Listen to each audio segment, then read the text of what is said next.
భద్రపరుచుకుంటుందో, ఎన్ని ఆపదలు వచ్చినా ఆపదల్లో నుండి విడిపిస్తూ ఉందో.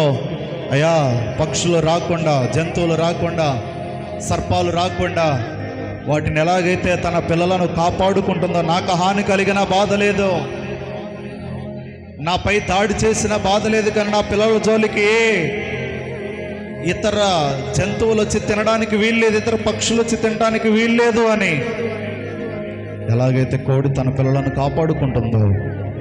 తల్లి, గ్రహిస్తున్నావా? నీ ప్రాణాన్ని దేవుడు అలా కాపాడుతున్నాడు, నా ప్రాణాన్ని దేవుడు అలా కాపాడుతున్నాడు.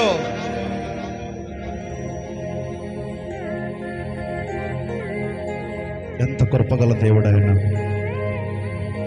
ఎంత వాత్సల్యత కలిగిన దేవుడైనా, ఎంతటి కరుణ ఆయనకు మన పైన, ఎంతటి ప్రేమ ఆయనకు మన పైన. ఎందుకు? ఏముంది మనలో? ఏ మంచి లేదే, ఏ అర్హత లేదే, అయినను తన చెయ్యి చాపి నిన్ను నన్ను కాపాడుతున్న దేవుడైన, కాపాడుతున్న దేవుడైన.